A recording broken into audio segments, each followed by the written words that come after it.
Someone cleaned out their mother's jewelry box last spring and took a dusty shoebox full of old, scratched watches to an antique mall. The dealer at the counter offered $40 for the entire lot.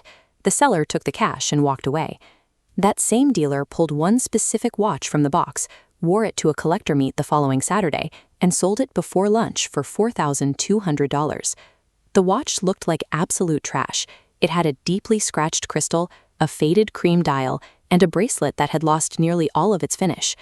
Applying standard consumer logic to vintage timepieces is dangerous. Assuming that ugly, worn out, and unpolished means worthless guarantees a massive financial loss. Most people evaluating an old watch run it through 3 basic filters. Does it run? Do I recognize the brand? Does it look clean? Those filters are backward for this market. The watch with the pristine case and spotless dial might be a 1990s quartz piece worth $12 at a flea market, while the beat-up piece with the name nobody remembers is the exact reference a collector has hunted for years. The true driver of value starts with a specific manufacturing window. Between 1945 and the early 1980s, Swiss, American, and Japanese watchmakers built mechanical movements to an exacting standard.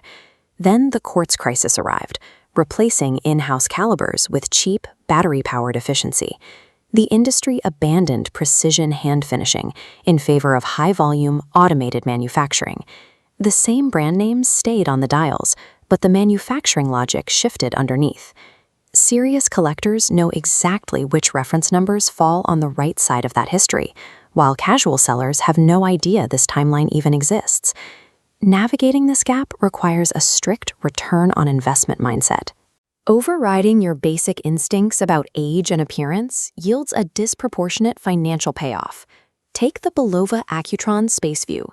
Casual sellers regularly find these in a drawer, assume the watch is broken and missing its dial, throwing it straight into the parts bin. That open face was an intentional design choice. Bulova built it as a display model to show off the world's first 360 Hz tuning fork movement. The same hidden value applies to production history. When corporate management ordered the Zenith El Primero tooling destroyed, one watchmaker quietly hid the components under dusty equipment in a dark Swiss factory attic. That act of defiance saved the tooling. Because those specific tools survived, original 1970s El Primeros remain highly sought after today, beating at a technically distinct 36,000 vibrations per hour. Then there are the obscure names.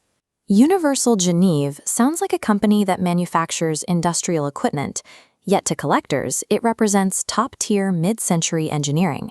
Their polar router was developed specifically for pilots navigating new commercial routes over the magnetic North Pole, powered by a highly complex micro-rotor movement. Or consider the Elgin Grade 571 pocket watch. These were high-precision navigational instruments built for the American Railroad, driven by a 21-joule movement that matters far more than its outdated pocket form factor.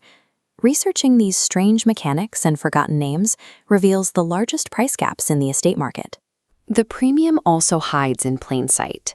A simple, round 34mm dress watch from the 1960s with no date and no extra buttons looks like a modest $200 timepiece. This comparison matrix shows why the math looks different to a collector.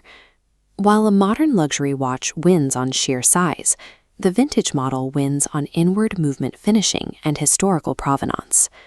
The Rolex Air King 5500 series has an active collector market, specifically because it houses the original caliber 1560 movement inside an incredibly understated steel case. That understatement peaks with houses like Patek Philippe and Vacheron Constantin. Their mid-century models command up to $40,000 at auction, strictly because of their hand-finished calibers. The modern industry cannot replicate this level of hand-beveled finishing at any price point. The labor economics that made that craftsmanship possible simply no longer exist. To capture that value, you must check the closets and old cigar boxes. Finding the original purchase receipt, certificate, or box for these plain watches can double the final sale price. Bypassing quiet, unassuming pieces in favor of oversized, recognizable brands means leaving the most significant financial returns in the entire vintage market on the table. But all that value vanishes the moment a seller decides to clean the watch and make it look presentable before a sale. This diagram illustrates exactly what happens on a polishing wheel. As metal is stripped away to remove scratches, the sharp, defined edges of the case are permanently softened. Collectors aren't buying these to wear to the office on Monday. Scratches, unpolished cases, and heavy patina serve as vital information and proof of authenticity. Chemical interventions are even worse. Applying a standard cleaning solution to a vintage lacquer dial instantly lifts and destroys the original printed text. Even having a local amateur oil the movement or replace a stiff crown with an aftermarket part compromises the watch's authentication markers. Any attempt to cosmetically improve a vintage mechanical watch converts a highly valuable historical object into a ruined amateur project. A watch loses its value the exact moment it leaves the hands of a knowledgeable owner and lands in a bulk estate lot. This flowchart maps out the discovery protocol. First, capture clear photographs of the dial and caseback without wiping them down. When researching the reference number, filter strictly for completed, sold listings. Asking prices mean nothing. You must see what buyers actually paid. Take those photos and numbers to dedicated online collector communities like WatchUSeek or the Rolex forums. Experienced collectors there identify rare movements and references daily. Beware the aggressive picker who offers a quick cash payout today.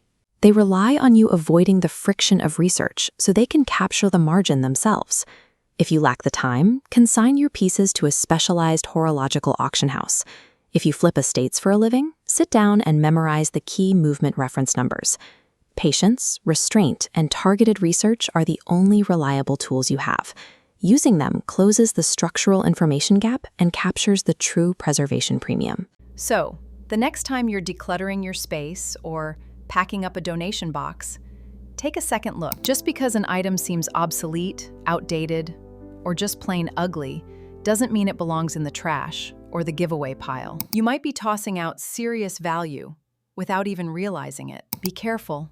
Look past the surface, and always check the details before you let something go. If this video saved you, hit that like button and subscribe for more tips.